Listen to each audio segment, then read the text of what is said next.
प्रत्येक बातमीतील घटनेच्या वास्तविकतेची तुलना थेट पाहत रहा सांगली अपडेट. गावात असं कोणाचा जास्त विकास कामं झाली ती काय? भाजपची झाल्यात. भाजपची सगळी भाजपनंच केल्या तो. आज 20 वर्ष झालं खाडी साहेब आहेत नाही, त्यांच्या माध्यमातून पेविंग ब्लॉक असू दे, मंदिराचं काम असू दे, रस्त्याची कामं असू द्यात, खाडी साहेबांनीच केल्यात. खाडी साहेबांनी म्हणजे बऱ्यापैकी चांगल्या प्रकारे काम केले. जवळजवळ 90% कामं आमच्यातली झाले. म्हणजे सुरेश भाऊ खाडे यांच्या कामावर तुम्ही हो समाधानी आहे. समाधानी होय, होय, होय. व त्या प्रकारे तुम्ही आशिष जाधव हां. यांना हां, जास्त मत पडतील पडतील इथं. त्या प्रभागात. खाडे साहेबांच्यामुळं ओके. आणि लाडक्या बहिणीचा एक विषय आहेच की तो, त्याच्यामुळं पण आणि त्यांनाच मतदान जाणार बऱ्यापैकी. पण तिघं पण जरा समान जातील वाटते, पण जरा अशी जातो जास्त जाते असं. म्हणजे दिनकर पाटील यांची प्रतिक्रिया काय वाटते तुम्हाला? स्वतःची बांधवरी चालवत इकडे त्याच्यावर तिकडे त्यांनी लक्ष देत नाही तो गावावर राजकीय सामाजिक हे जोरदार नका. गोरगरिबाच्या ह्याच्यात अडचणीत सहभागी बाकीची गावाचे संपर्क दिन कसा आहे त्यांचा काय? तो एकदम आम्ही सांगायचं नाही तर करोली असून दे, बोसा असून दे, शेतवाडी असून दे, कळंबी असून दे, शेतकऱ्यांच्या काय अडचणी असू दे. त्यांचं रान बोसे निम्या यात भागात आहे, पण ती बोस कंट्रोल केली म्हणजे पोषण. त्यामुळे दिनकर पाटील यांचं जास्त वातावरण आणि जास्त जास्त जड आहे. सांगायचं म्हणजे वाटतं तसं ते. परडे जरा जाम आहे. अशीच जातो काय? त्यांनी तुमच्या मतदारसंघात काही कामं वगैरे केलीत काय? अजून काही नाही. आता तो मानून नौका आहे, चांगला आहे.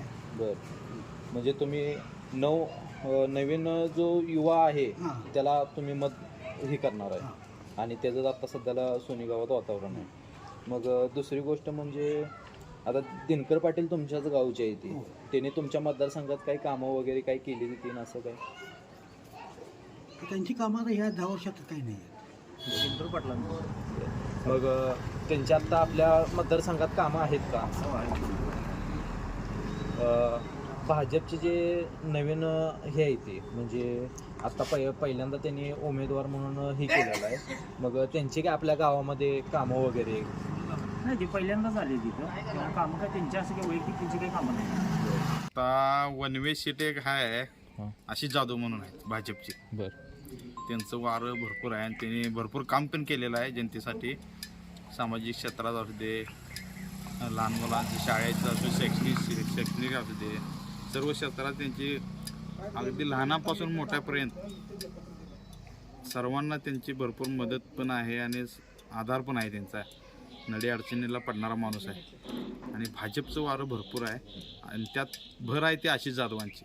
एक कमी वयाचं चांगलं नेतृत्व, चांगला व्यक्ती म्हणून त्याच्याकडं जनमानसांचा कौल जास्त आहे. गावाकडे आता वर गेल्यानंतर जरा थोडीफार गेले पण येईल, गावचा विकास पण होईल सगळ्यात. आशिष जाधवकडे लोकांचा कल जास्त आहे, कारण आशिष जाधव उच्च शिक्षित आहे आणि सामाजिक जाण असणारा माणूस आहे. त्यामुळं आमचं मत आशिष जाधवला. एक जिल्हा परिषदच्या बाबत जर विचार करायचा जर झाला तर या ठिकाणी आशिष जाधवनी जवळजवळ आमदारांच्या मार्फत 8-9-10 महिने झालं अविरतपणे त्यांचं काम चालू आहे.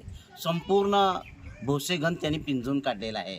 त्यामुळे तानंग गावातच नव्हे तर संपूर्ण भोसेगणामध्ये जर पाहायला गेलं तर आशिष जाधव यांचं नाव प्रत्येक बाल वृद्ध कुणी असेल तर त्या आशिष जाधवांचं नाव घेतात.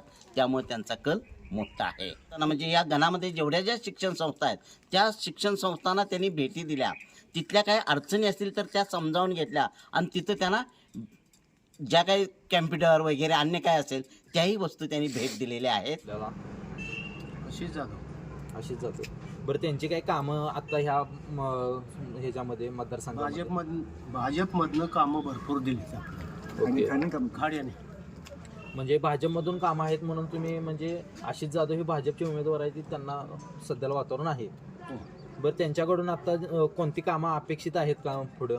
कामं काय आहे ते बाकीची आहे ती किरकोळ देणारच, ते करणारच. ओके. मग त्यांचा आता सध्याला प्रचार वगैरे ते कसा चालू आहे गावामध्ये ते म्हणजे असं? बऱ्यापैकी कसं आहे, गटाचं जे मतदान आहे ते जे निम्म आहे ते निम्मच होणार. असं होत नसतंय. किती बी पैसे देऊ दे, किती बी काम करते, एक काम दाखवा की त्यांचं 20 वर्षातलं मार्केट कमिटी पाक खाल्ली तिने. हा, मी गावचाच आहे आता.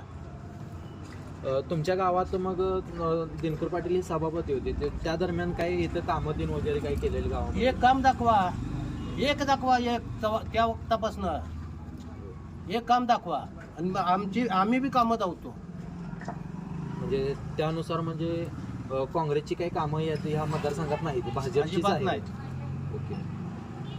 सध्या तरी काँग्रेसचं वातावरण जास्त आहे असं दिसतंय. परिपूर्ण म्हणजे चांगल्या पद्धतीनं भोसे, करोली, सोनी, सिद्धेवाडी, कळंबी, इतर वाड्या जिल्हा परिषदेच्या बाबतीत तानंग हे सगळं वारं म्हणजे काँग्रेसचं. त्यांचं काय प्रकारे आता सध्याला आता म्हणजे कामं चालू आहे?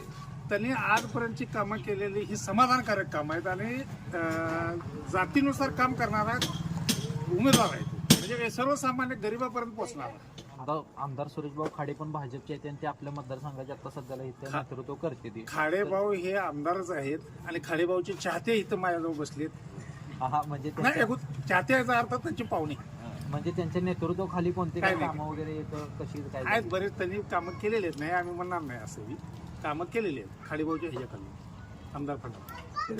खरं मी खरं सांगू ह्याच्यावर तुम्हाला काय कशाला लांब लावायची? म्हणजे भाजप ह्याच्यावर कोणी उमेदवार असेल तर कोण त्यांना- असेल कोण दगड उभा करू द्या आणि त्याला देतो. ओके. मग अजून म्हणजे ह्या भागात असा कोणता एका दुसरा प्रश्न अजून प्रलंबित आहे आणि तो केलाच पाहिजे असा कोणता प्रश्न आहे का आता सध्याला? भरपूर आहेत गावात रस्ते आहेत.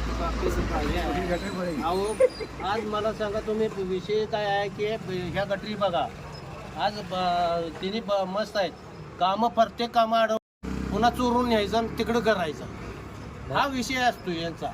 मग आतापर्यंत भाजपची आतापर्यंत एकदाही झेडपीला सीट निवडून आलेली नाही, तर ह्या टायमाला म्हणजे 100% येईल असं वाटतंय का? 100% येणार. दिनकर पाटील साहेबांचे वातावरण जास्त चांगलं आहे. म्हणजे त्यांच्याकडनं जोरात वातावरण आहे. चांगलंच आहे. त्यांनी 4 वर्ष झालं की प्रचारच चालू आहे. मग आता सध्याला तुमच्यात आता जर दिनकर पाटीलची वातावरण जोरात आहे, त्या मानाने तुमच्या गावात कामं आहेत का त्यांची? हो, कामं भरपूर केली. काय असे जादू ओके. काम एक नंबर आहे. एक नंबर. आता ही 7-10 वर्ष त्यांचीच काम आहे. सुरेशभाऊ खाडेंची एक नंबरमध्ये काम. ओके. मग त्यामुळे तुम्ही भाजपच्या जे उमेदवार आहेत त्यांना तुम्ही मत देणार? हो. तर जर कंपॅरिझन केलं तर आशिष जाधवांचं वरचढ आहे आपल्या भागात. ओव्हरऑल सर्वांगीण विकास करू शकतात. शैक्षणिक बाबीपासून त्यांची पहिला सुरुवात आहे. शैक्षणिक त्यांचा कल मोठ्या प्रमाणात आहे. महिला बचत गट, शेतकऱ्यांसाठी. आता सर्वसाधारणपणे बघायला गेलं तर दिनकर पाटील हे खूप वर्ष झाले राजकारणात आहेत, तर त्यांना हे टक्कर किती पद देऊ शकतात आणि किती मताने हे निवडून येऊ शकतात? म्हणजे कसं काय? म्हणजे आशिष जाधवांचं सगळ्यात मोठी गोष्ट म्हणजे ते वेल क्वालिफाईड आहेत. BA मेकॅनिकल आहेत. त्यांना शैक्षणिक त्यांच्याकडं मोठे गट्स आहेत.